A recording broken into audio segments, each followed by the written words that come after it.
All right, ladies and gentlemen, welcome back to the channel. We're talking about the Detroit Lions in today's video. Coming off your bye week, getting healthy, getting fresh. The week prior, Detroit 42 points to Seattle's 29 on primetime television. Finally, the offensive explosion that we've been waiting for, that we've seen in the last two seasons. This is still by far to me a top 5 football team in the National Football League. But things are about to get a little bit more interesting just because of the quality of opponents. So, for example, this upcoming Sunday, a few days from now, road matchup against the Dallas Cowboys. Don't even get me started on the Detroit Lions versus Dallas of last season because, just a prime example of a game Detroit should have won. But the quality of play, divisional opponents, Minnesota, Green Bay, you got Dallas right here. We're about to see, how good or how much this team truly does need to work on. So the big riff for Detroit 1 week ago was, you gave up, all these yards, you gave up all these points. And the way I see it, and the way I see it every single week in the first month of the season especially, is, a win is a win. A win is truly a win. You need like 5 or 6 weeks in the NFL to see teams truly break away and kind of separate themselves. Like last week, week 5, Detroit on the bye, that was kind of like the first week in the NFL this season that we've seen teams kind of blow out other teams. And Detroit, to me, has got a really nice matchup against Dallas. They do have a little bit of momentum coming off a road victory on Sunday Night Football against the Pittsburgh Steelers, but I still fully believe in this Detroit team, and a lot has to do with the offense and the defense as well. So before we get any further into tonight's video, if you guys enjoy it, be sure to hit that like button, hit that sub button for daily NFL content. It's been a while since our last Lions video. I hope you guys enjoyed that bye week, getting fresh, getting healthy. If we could try and get this video to 300 likes, folks, that would mean the absolute world to me. So Detroit's defense prior to this Seattle game was rock solid.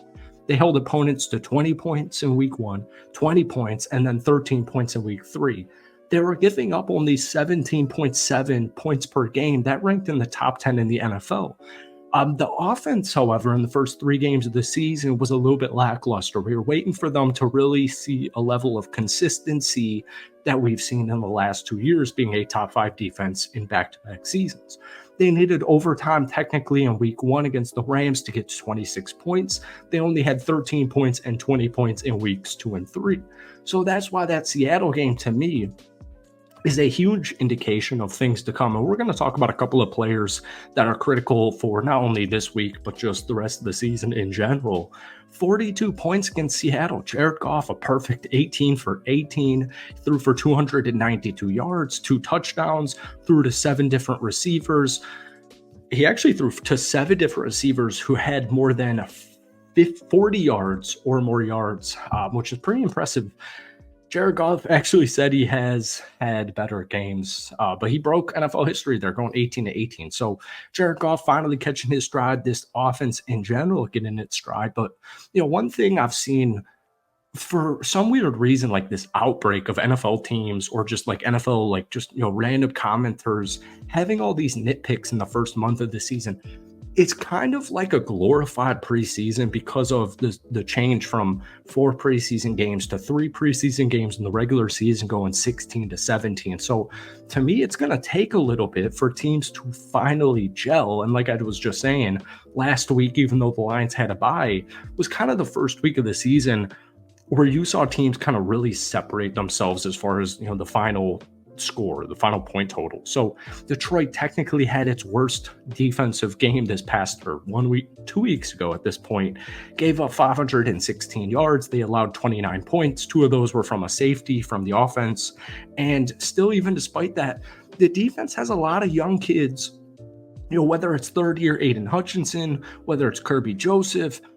The Derek Barnes injury definitely blows. I keep seeing actually articles. I know Derek Barnes is a linebacker, but I keep seeing articles that the Lions are going to make, some type of big time trade for an opposing edge rusher outside of Aiden Hutchinson because of Marcus Davenport's injury. Just for example, the most pressures in the first 4 games of a season in the PFF era, which is 2006 to right now, Aiden Hutchinson is number 1 at 40 total pressures in the first 4 games of the season. And despite the fact that Detroit has even had a bye week, Aiden Hutchinson leads the NFL with 6.5 sacks and 14 quarterback hits. But this week, I'm not concerned about the defense, especially the secondary, man. You got rookies. Brian Branch was missing against that Seattle game. If this becomes a reoccurring theme over the next 2 to 3 weeks, yeah, we can have a discussion. But to me, this young, hungry, chip on their shoulder Lions defense is not a point of concern for me.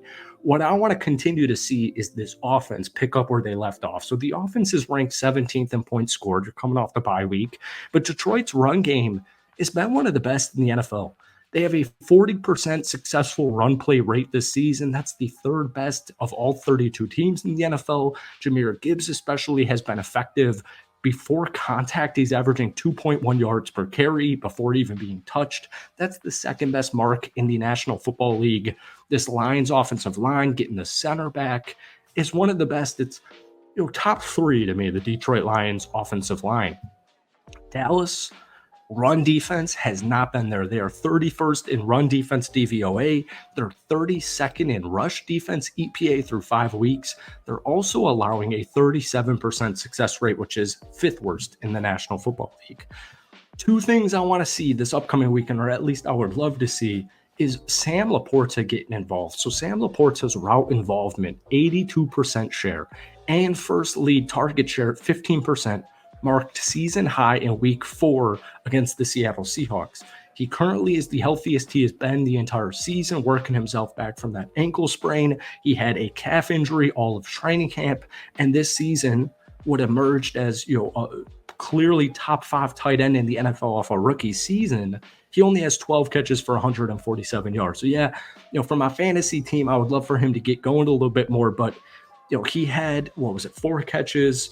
Nice game against Seattle, best game of the season. But Sam Laporta this year versus last year, it's been a lot different, and a lot of it has to do with matchups. The first 2 weeks going up against some really good tight end coverage defenses, but I want to see a breakout Sam Laporta game this upcoming week. And then finally, Tim Patrick. I was reading an article, I think it was PrideOfDetroit.com, and the headliner was Jared Goff makes bold prediction for Tim Patrick's role in the Lions offense. So Tim Patrick, this pretty much emerged as wide receiver 3 behind Amon-Ra St. Brown and Jameson Williams. 2 catches, 52 yards against Seattle. Jared Goff's loving it. He had this quote, he's been a perfect fit. He's unselfish. He blocks. He cares. He's a great teammate. He's competitive. He's got great hands. He's trustworthy on his routes. As a quarterback, that's all you can ask for. So I'm expecting a big running game from Jahmyr Gibbs and David Montgomery.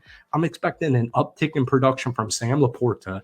And I'm also very curious to see Tim Patrick in week 5 for this Detroit Lions team against Dallas. That's probably going to be some form of shootout. So thank you guys so much for watching. I hope you enjoyed it. Hit that like button, hit that sub button for daily NFL content along with weekly Lions videos.